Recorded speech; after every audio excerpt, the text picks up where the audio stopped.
A cantora evangélica Aimee Rocha apresenta num festival gospel agora esses dias a canção da sua composição Evangelho de Fariseus e causa uma celeuma entre vários pastores e pessoas que a acusam de blasfema, acusam de herege, acusam de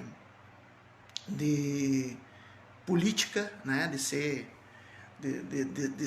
política, e acusam dela mesma ser farisaica, né? Essa é a acusação.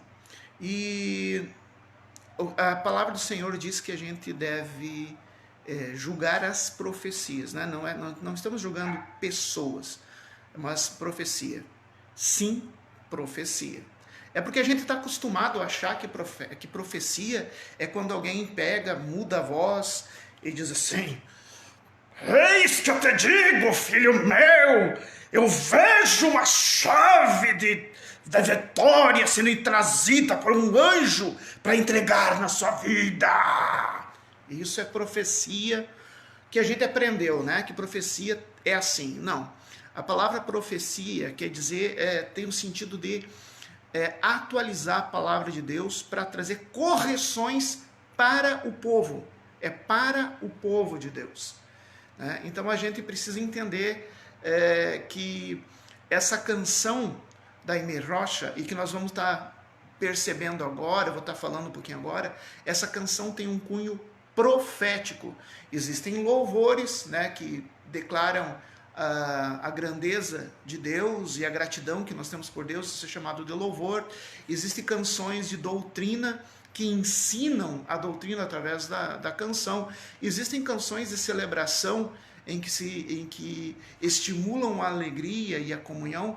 E existem as canções proféticas. Canção profética é que atualiza a palavra de Deus. Ela é mais contundente. E essa canção, Evangelho de Fariseus, da cantora Aimee, é uma canção profética. A estrutura dela é uma canção profética.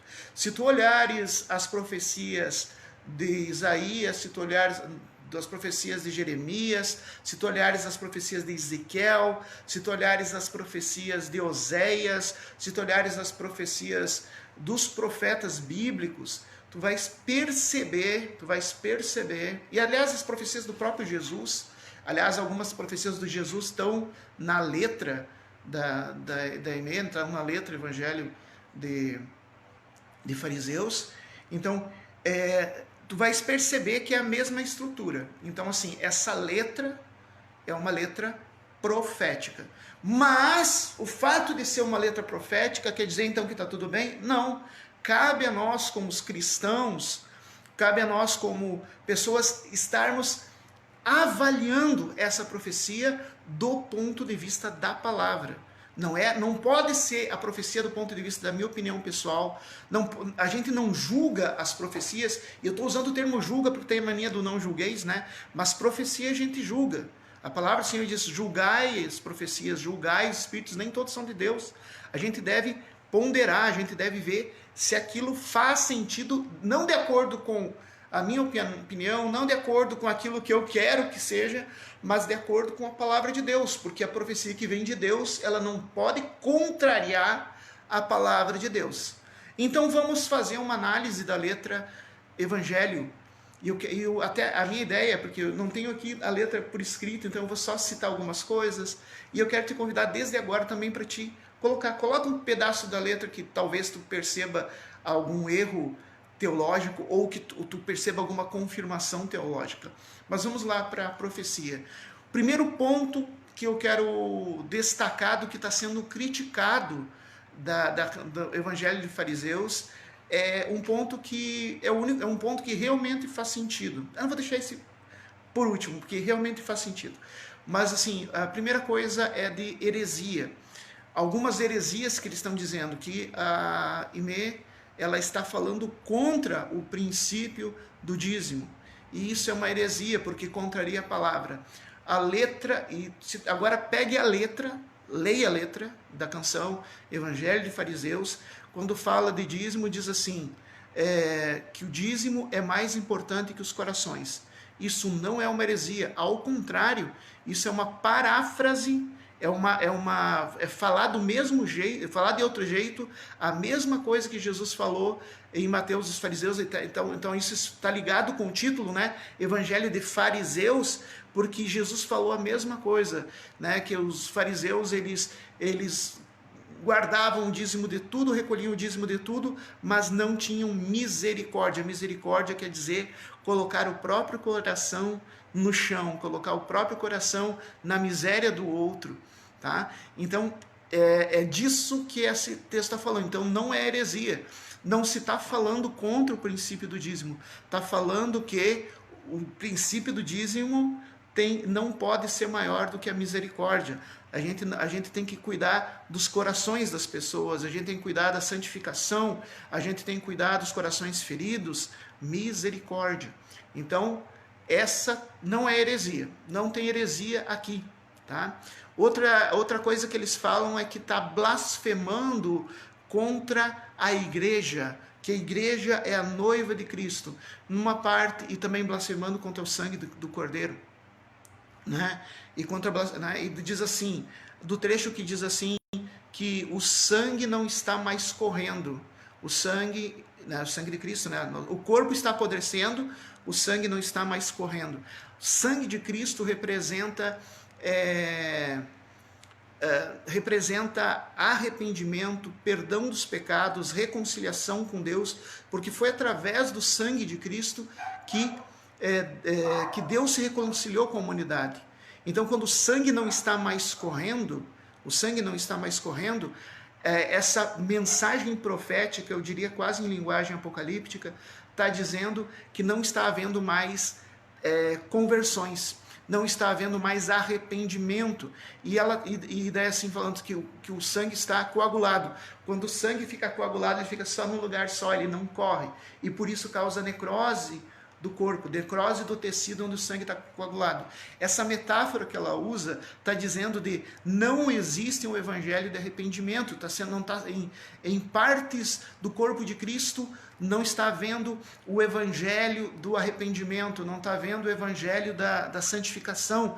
As pessoas não estão recebendo uma palavra de confronto que leve ao arrependimento, que leve à santidade. Essa palavra não está chegando, e faz sentido de acordo com a profecia do profeta Jeremias, que Jeremias dizia assim, ai daqueles que não deixar a espada derramar o sangue, né? A espada é a palavra de Deus, derramar o sangue, ou seja, cortar o mal, matar o velho homem. Essa parte da profecia não é heresia e nem blasfêmia contra o sangue do Cordeiro. Ao contrário, ele está dizendo que o sangue do Cordeiro não está sendo derramado, que não está sendo derramado sobre o povo, porque está sendo pregado coisas diferentes. E daí diz assim, está blasfemando contra a noiva de Cristo, porque diz, né, tem um trecho da canção em que a profetisa Inê canta, a falsa noiva está rebelada contra o noivo que espera uma atitude cristã. A canção não está falando da noiva, não está falando, mas está falando sim, e isso é uma linguagem totalmente apocalíptica. É uma profecia totalmente apocalíptica, está de acordo com a profecia da questão da sinagoga de Satanás, como está em Apocalipse. A falsa noiva é uma metáfora para pessoas que se dizem crentes, estruturas que se dizem igreja, mas que se rebelam contra a doutrina do evangelho, então não estão seguindo ao noivo. Isso é a falsa noiva. Não está falando da igreja santa que está esperando o Cordeiro. E o noivo espera de todos, né, um caráter cristão. Então, quem que é essa falsa noiva? Pessoas que se dizem crentes ou estruturas eclesiásticas que se dizem cristãs, mas que não apresentam um caráter cristão. Mais uma vez, não existe heresia e não existe blasfêmia, não existe heresia, não existe blasfêmia. E daí vem agora uma questão assim que eles falam que não é da alçada teológica, uma parte da música, e daí eles falaram que isso é ideologia de esquerda, eles acusaram ela de ideologia de esquerda. Eu não tenho a menor ideia de quem que é a Aimee Rocha, não conheço ela pessoalmente, não sei em quem que ela vota, se ela faz propaganda para algum candidato, se ela é de direita e de esquerda. Eu estou julgando simplesmente o trecho da música que foi politizado por esses críticos e disseram assim, como é que é, a Amazônia está em chamas, larararará, crianças morrendo, larararará, animais se perdendo, larararará, evangelho de fariseus. Esse trecho foi recortado e colocado como ideologia política. Não existe ideologia política aqui. Aqui está falando a respeito do descaso em que, e não está falando, para nós, eu sou do Rio Grande do Sul, é óbvio que um incêndio na Amazônia vai afetar a minha vida, mas vai afetar de uma maneira muito indireta. Para quem mora no Norte e Nordeste, um incêndio na Amazônia é algo é uma coisa, é um evento. Vocês já viram as notícias das tempestades que estão acontecendo aqui no Rio Grande do Sul, né? Tempestades de vento que nunca tinha se visto. E isso é apavorante, sabe? Isso para nós, talvez para vocês que nunca viram um tornado, vocês olham isso e vocês vão ficar compadecidos, mas vocês não estão aqui sem telhado. Vocês não estão aqui com a família de vocês morando num abrigo temporário porque a casa de vocês foi destruída. Vocês não sabem o que é isso. Da mesma maneira, nós somos afetados pelo desmatamento da Amazônia. Isso não tem nada a ver. Inclusive a própria música fala que isso está acontecendo há horas, há dias, há meses, há anos, há décadas. Ela não está falando, quando ela fala de sistema, que também foi colocado no sistema, na questão do sistema político, como se estivesse falando contra direita ou a favor da esquerda, ela está falando de décadas atrás era a esquerda que estava governando.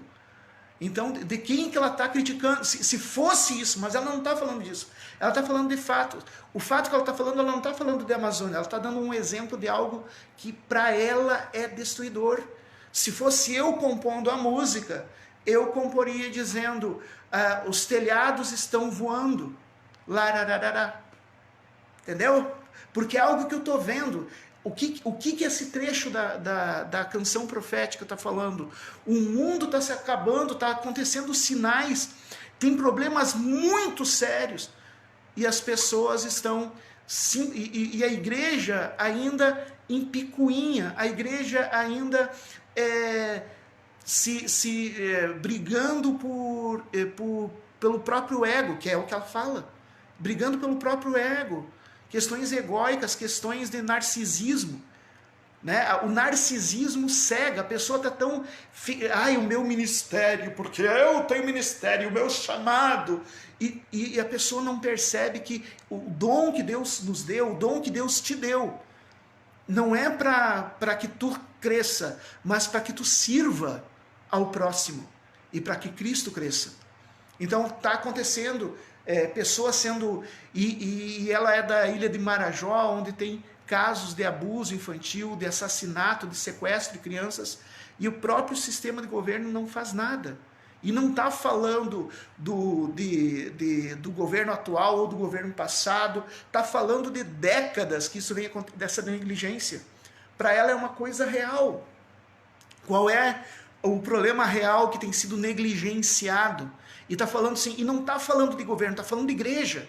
Porque sim, se a igreja tivesse mais presente, e não estou falando de ação social propriamente dito, mas se a igreja tivesse mais presente diante do povo, né, talvez esse tipo de coisa, de injustiça, não teria acontecido. A gente precisa ser sinal da justiça de Deus. Então eu quero dizer para vocês que não, eu não encontrei. Se tu encontrou, me coloca aqui, porque as pessoas estão falando heresia, blasfêmia, politização. Aí a última coisa que estão falando é, mas ela é fariseia também, porque os cantores gospel cobram cachê caro e não sei o que, ela também é uma fariseia. E vou falar, esse foi o único argumento que para mim faz sentido. Né? Ela pode ser uma fariseia e está falando sobre farisaísmo. Então ela vai estar se condenando a si mesma. Isso faz sentido. Mas isso não tira de hipótese alguma o valor da mensagem profética. Ainda que ela estivesse se condenando a si mesma, por ela poder ser fariseia, não conheço, por ela poder ser fariseia, ela pode estar se condenando a si mesma, isso não tira o valor profético dessa mensagem. E talvez, se ela for fariseia, Deus está falando com ela, ela está trazendo isso, talvez ela vá se converter e vai sair do farisaísmo. Mas agora tem um detalhe, eu acabei de ficar sabendo de um pastor que a conhece, e disse que essa menina, que essa cantora, que essa Aimee, que essa profetisa, ela é membro de uma igreja muito pequena, e que ela é a ministra de louvor que faz o louvor do culto lá, um culto de 15, 20 pessoas, com um violãozinho, e que ajuda a cuidar das crianças e que limpa o templo. Então, assim, não fecha com essa acusação de farisaísmo, mas isso eu ouvi falar. Né? Eu não conheço o testemunho, eu não vi o testemunho, mas eu estou recebendo esse testemunho dos outros. Mas ainda que ela fosse fariseia mesmo, que nem muitos que estão acusando ela são pessoas que cobram cachês altíssimos para cantar, onde Jesus diz o que de graça dai o que de graça recebeste. Cobram altíssimo para pregar e estão acusando ela, mas Jesus diz, de graça dai o que de graça recebeste. Então, assim, mesmo que ela fosse fariseia, isso não tira o valor profético. Então, assim, eu quero dizer para vocês que diante de uma canção, diante de uma profecia, existem aqueles que não entendem como profecia, porque estão cegos, e essas pessoas não vão conseguir entender a profecia. Existem as pessoas que entendem a profecia, como foram os fariseus do tempo de Jesus. Eles entendiam as profecias de Jesus, mas eles queriam destruir a imagem de Jesus, porque aquela profecia atingia e eles não queriam mudar de vida. Então, assim, quando se ataca um profeta, é porque aquela profecia me atingiu e eu não quero mudar. Eu quero continuar daquele jeito.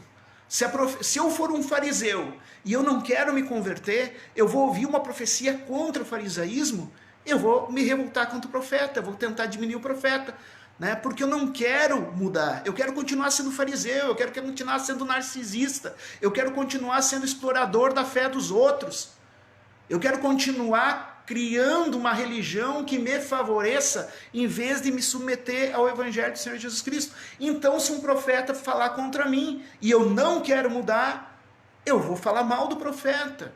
E da mesma maneira, mas daí também tem o outro lado, da pessoa que ouve essa profecia e começa a se refletir. Eu quero confessar a vocês que eu estou nessa situação. Eu estou nessa situação.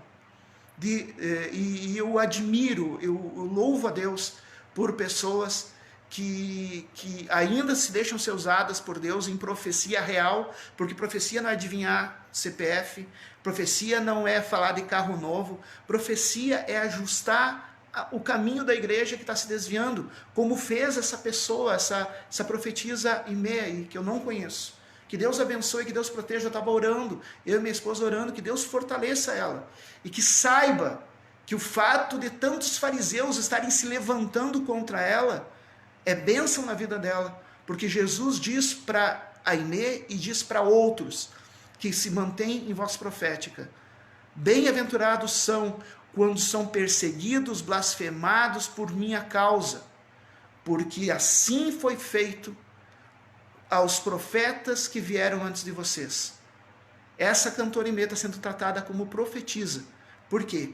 Porque aqueles que não aceitam a profecia, os arrogantes, esses estão atacando. E apenas quem tem o coração quebrantado está acolhendo isso como um ponto de reflexão. Acorda, igreja. O fato de ter uma profetisa, e não é uma só, tem vários, falando a verdade e pessoas se levantando contra, é um sinal de apostasia. Que Deus abençoe cada profeta, cada profetisa que Deus tem levantado. Proteja e que Deus quebrante o nosso coração e nos dê discernimento para acolher as profecias e quebrantadamente mudar a nossa relação com Cristo, a nossa relação com a igreja, a nossa relação com o mundo, para que a gente seja luz e sal, para que a gente não perca o sabor, para que a gente não se apague, que a chama do Espírito Santo continue ardendo em nossos corações e no altar das igrejas onde a gente congregue. Um evangelho que não serve, um evangelho que não é luz e não é sal, não é evangelho de Jesus Cristo, é um evangelho de fariseu. E isso é abominável ao Senhor, e isso eu não quero para a minha vida. Obrigado, irmã Aimee, por se deixar usar. Que Deus continue abençoando a sua vida. E que Deus tenha misericórdia de nós, por precisar levantar profetas para puxar nossa orelha. Mas louva a Deus também por isso, porque é sinal de que Ele não desistiu de nós, ainda dá tempo de se arrepender. Obrigado, Senhor, pela tua profecia, pelo puxão de orelha. Deus abençoe. Eu sou o Danielson, teólogo pastoral. Deus abençoe. Paz do Senhor.